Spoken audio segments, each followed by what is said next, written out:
क्या चीज है पैसा, क्या बात है, क्या चीज है पैसा, क्या बात है, क्या चीज है पैसा, क्या बात है, क्या चीज है पैसा। पैसा जो कि आज के समय की सबसे महत्वपूर्ण चीज बन गया है। इतना पैसा क्यों चाहिए तुम्हें? सर, इस दुनिया में उस आदमी की कोई इज्जत नहीं जिसके पास पैसा नहीं है। जितना पैसा उतनी इज्जत, इसलिए पैसा कमाना जरूरी है। इस दुनिया में जैसे धरती, आग, हवा, पानी और आकाश है, वैसे पैसा भी एक तत्व बन चुका है सर। बट कुछ लोग पैसों को हाथ का मेल समझते हैं। ये खाने के लिए पैसे कहाँ से लेके आए? लेकिन पैसे क्या चीज है? हाथ की मैल है।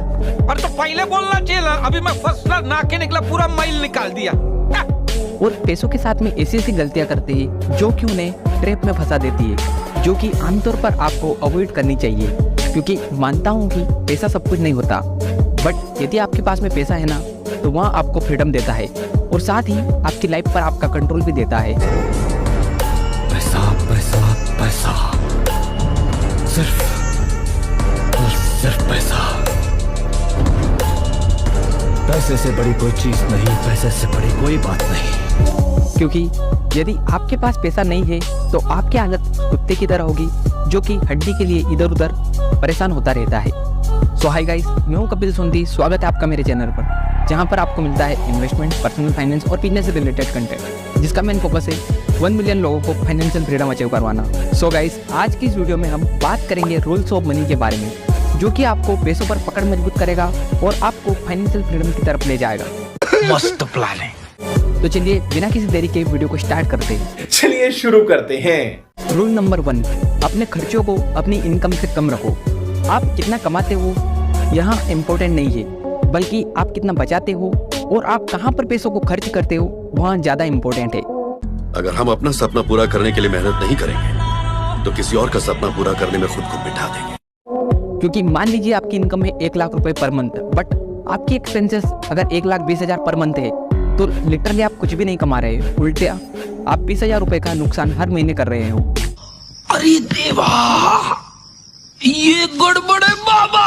अगर हम करें तो करें क्या, बोले तो बोले क्या, जो कि आपको फ्यूचर में कर्ज के अंदर डुबाते जा रहा है। तो सबसे पहले अपनी एक्सपेंस करने की आदत को बदलो, और जो भी है जहाँ पर आप बिल्कुल फिजूल खर्ची कर रहे हो ना, उसको करने से बचो। और पैसों को सेव करने के लिए आप पे योर सेल्फ फर्स्ट का यूज कर सकते हो, यानी कि पहले जो आपको जितने पैसे सेव करने हैं ना, उन्हें किसी एक दूसरे ही अकाउंट में डाल दीजिए और उसके बाद में एक्सपेंस करने लग जाइए। क्योंकि वॉरेन बफेट भी कहते हैं कि do not save money what is left after spending, but spend what is left after saving. यानी कि पहले हमें सेविंग पर फोकस करना है और उसके बाद में हमें स्पेंडिंग पर फोकस करना है। और यदि आपको सेविंग के ऊपर और भी ज्यादा टिप्स जाननी है तो आप मेरा सेविंग टिप्स के ऊपर वीडियो देख सकते हो। सेकंड रूल है, अपनी इनकम को इंक्रीज करने पर फोकस करो। Not just save the money but also increase your income, क्योंकि आप एक हद तक ही सेव कर सकते हो। कुछ खर्चे तो ऐसे होते हैं जो कि होंगे ही होंगे, तो फोकस करो कि आप आपकी इनकम को इंक्रीज करते रहो। देखो, आप आपकी इनकम को 2 तरह से इंक्रीज करवा सकते हो। एक तो एक्टिवली कि हाँ, जहाँ पर आपको काम करना पड़ेगा और आपकी इनकम इंक्रीज होगी, और एक है कि पैसिवली, जहाँ आपके पैसे आपके लिए काम करेंगे और आपकी इनकम को इंक्रीज करेंगे। तो आप पैसिव इनकम को इंक्रीज करने पर फोकस करो, क्योंकि जितनी ज़्यादा आपकी इनकम पैसिवली इंक्रीज होगी तो वहाँ पर आपको काम करने की जरूरत नहीं होगी, बल्कि आपका पैसा आपके लिए काम करेगा। लाइक आप यदि स्टॉक्स में इन्वेस्ट कर दोगे तो आपको डिविडेंड के रूप में इनकम आएगी, आप किसी को उधार दे दोगे तो इंटरेस्ट के रूप में इनकम आएगी, यदि आप रियल एस्टेट में इन्वेस्ट करते हो तो आपको रेंट के रूप में इनकम आएगी। तो बहुत सारे तरीके हैं अपनी इनकम को इंक्रीज करने के ऊपर। तो यदि आप चाहते हो तो मैं इस पर भी एक डिटेल वीडियो बना सकता हूँ। थर्ड रूल है, अवॉइड डेट ट्रैप। देखो यार, कर्जे से जितना दूर है ना उतना अच्छा है, क्योंकि कहा जाता है कि डेट इज डेट। जो अगर लोन है ना, वो आपको फाइनेंशियल फ्रीडम से कहीं ना कहीं दूर भगाता है। लाइक मान लो आप अभी जॉब छोड़ना चाहते हो, पर आपको किसी का उधारी है, तो आप जॉब छोड़ ही नहीं सकते जब तक कि उसकी उधारी क्लियर ना कर सको। तो मैं तो बोलूँगा कि आप जितना ज़्यादा हो सके ना, कर्जे से दूर ही रहो। इसके अलावा जो ये ऑप्शन है ना नए नए, लाइक बाय नाउ पे लेटर और क्रेडिट कार्ड वगैरह, जिनमें कि आपको ऑप्शन दिया जाता है कि अभी खरीद लो, बाद में पेमेंट कर दो। तो लिटरली यदि आप किसी चीज़ को अफोर्ड नहीं कर सकते हो ना, तो उसे उधार में लेने की भी सोचो ही मत। देखो, मेरा एग्जांपल देता हूँ। मेरा अभी कुछ दिनों पहले मोबाइल ख़राब हो गया था, और जैसे ही Vivo V27 लॉन्च हुआ ना, तो मेरा मन हुआ था कि मैं इस मोबाइल को ले लूँ, और लिटरली मैं लेने के आखिरी पड़ाव पर था। बट मेरे पास कोई भी इनकम का सोर्स था ही नहीं। मैं मेरे दोस्त के क्रेडिट कार्ड पर मोबाइल को उठा रहा था। बाद में आपको पता मेरा हालत कैसा होता कि मैं बस उसके क्रेडिट कार्ड की डेट चुकाता। और लिटरली लास्ट में मेरे हाथ में कुछ भी नहीं बचता। और वो मोबाइल स्टेटस सिंबल बन के रहता ना रहता, बट लास्टली वो इतना बेनिफिट नहीं देता जितना कि बस मैं उस कर्जे से परेशान होता, इधर उधर लोगों के पास में हाथ फैलाने पड़ते। तो उससे अच्छा है कि जब आपकी अफोर्डेबिलिटी की कैपेसिटी हो जाए ना, तभी जाके उस चीज़ को खरीद लो। इसके ऊपर एक कहावत है कि never spend your money before you have earn it. Fourth rule है ट्रैक योर मनी। मान लो आपके नल में एक लीकेज है,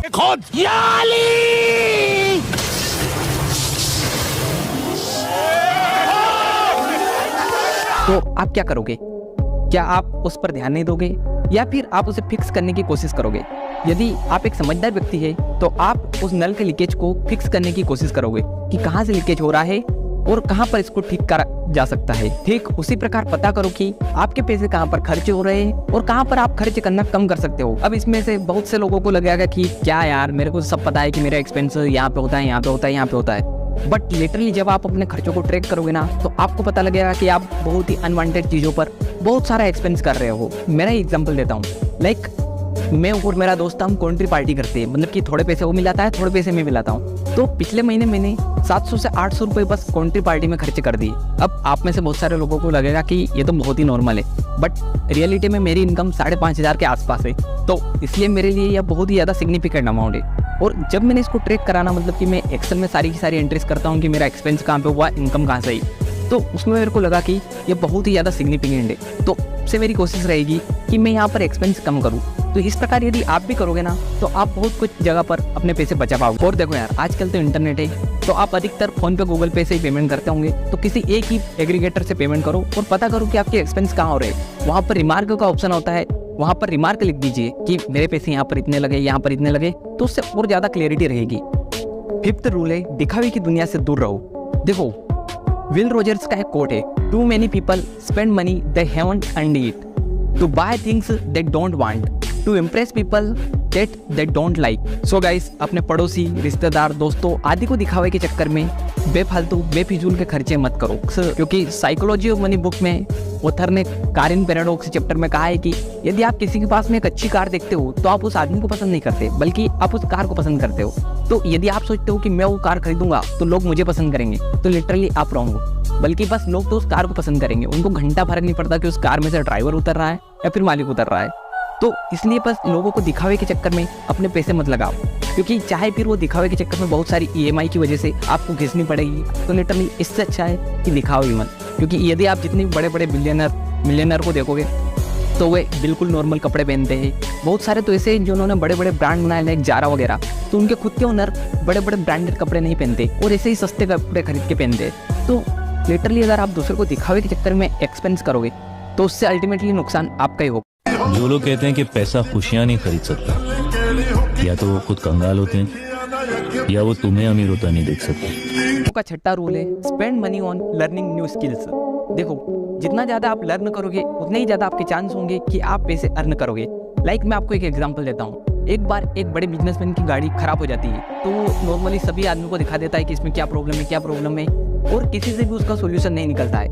फिर वो एक एक्सपीरियंस वाले मैकेनिक के पास में जाता है। मैकेनिक बस उस गाड़ी को 5 मिनट 10 मिनट देखता है और उसके बाद में उसकी सोल्यूशन निकाल देता है और चार्ज करता है 20,000 रुपये।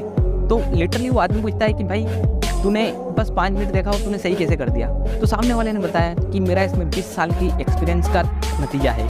तो उसी प्रकार यदि आपके पास में कोई स्किल होगी ना, तो आपको लोगों के पीछे नहीं भागना पड़ेगा कि भाई मुझे जॉब दे दे, मुझे जॉब दे दे, बल्कि दूसरे लोग आपके पास में आएंगे और बोलेंगे कि भाई कितने पैसे लेगा ये बता दे और हम तेरे को काम दे देंगे। सो नई स्किल्स को लर्न करने पर फोकस करो। और मनी का लास्ट रूल है not just save, invest also. देखो यार, यदि आप बस पैसों को सेव ही करते रहोगे ना, तो इन्फ्लेशन नाम की डायन है ना, वो आपके पैसों को खा जाएगी। और अगर हम बात करें इंडिया की, तो यहाँ पर इन्फ्लेशन रेट 6 से 7% है। तो मान लो यदि आपके पास में 100 रुपये आज है ना, तो अगले साल उनकी वैल्यू 93 रुपीज़ के आसपास ही रह जाएगी। तो पैसों को बस बचा भी मत और अपने बैंक अकाउंट में पड़े मत रहने दो, बल्कि उनको इन्वेस्ट करो ताकि वो आपके लिए और ज़्यादा पैसे कमाए। कि कहा जाता है कि money is a good servant but a bad master. तो अपने पैसों को काम पर लगाओ, उनको बिल्कुल शिकारी कुत्ते की तरह बनाओ और शिकार पर पहुंचा दो। अब आप में से बहुत सारे बोलेंगे कि यार मैंने छोटा छोटा अमाउंट सेव किया है, यहीं कोई 2,000-3,000 रुपये पर मंथ ही सेव कर सकता हूँ, तो क्या यार ये भी बहुत ही ज़्यादा काम करेगा या फिर नहीं? तो देखो मैं बोलता हूँ, यदि आप सिर्फ इंडियन स्टॉक मार्केट का जो इंडेक्स फंड आता है उसमें यदि आप सिर्फ 5,000 पर मंथ भी इन्वेस्ट करते हो 25 साल के लिए, और आपको जो इंडियन स्टॉक मार्केट 12% का टिपिकल रेट देता है, उतना ही अगर आपको रिटर्न मिलता है तो भी 25 साल बाद उन पैसों की वैल्यू पता है कितनी हो जाएगी? Can you guess it? उनकी वैल्यू हो जाएगी 95 लाख के आसपास। अब अगर आपके पास में 1000 रुपये भी आप इन्वेस्ट करते हो तो कम से कम 19 लाख तो बन ही जाएंगे ना यार 25 साल बाद। और यदि आपको और भी जानना है कि इन्वेस्टिंग क्या होती है, इन्वेस्टमेंट कैसे काम करता है, तो इसके ऊपर भी मेरा इंटेंड कोर्स है जिसे कि आप चेक कर सकते हो कि आपको कहाँ पर पैसे इन्वेस्ट करना चाहिए। सो गाइस, कंक्लूजन में एक ही बात बताऊंगा कि बस ये वीडियो को देखो ही मत और थोड़े से मोटिवेट मत हो, बल्कि स्टेप्स लेने की कोशिश करो। क्योंकि अगर आपको 90% लोगों से आगे निकालना है ना, तो आपको एक्शंस लेनी पड़ेगी। क्योंकि लगभग सभी लोगों को पता है कि उन्हें लाइफ में क्या करना चाहिए, क्या नहीं करना चाहिए, बट लिटरली फिर भी वो हर दिन वही चीज़ें करते हैं जो कि उन्हें नहीं करना चाहिए, और वही चीज़ें नहीं करते हैं जिनको उनको रोज का रोज करना चाहिए, और सेम मिस्टेक्स बार बार रिपीट करते हैं और अपनी लाइफ को वही फाइनेंशियल ट्रबल में फंसा कर रखते हैं। और फिर बाद में बोलते हैं कि भाई फाइनेंशियल फ्रीडम, मिलियनर, बिलियनर, ये बनना हमारे बस की बात नहीं है। तो यदि आप एक्शंस लोगे और प्रॉपर एक्शन से प्रॉपर प्लानिंग के साथ में लोगे ना, तो लिटरली आपको मैं क्या पूरी दुनिया में कोई भी नहीं रोक सकता फाइनेंशियल फ्रीडम अचीव करने से। सो गाइस, ये वीडियो यहीं पर एंड होता है। अगर आपको वीडियो पसंद आया तो वीडियो को लाइक करना, चैनल को सब्सक्राइब करना, और साथ ही आप कमेंट कर सकते हो कि नेक्स्ट वीडियो किस टॉपिक पर बनाओ। So guys, thanks for giving your valuable time.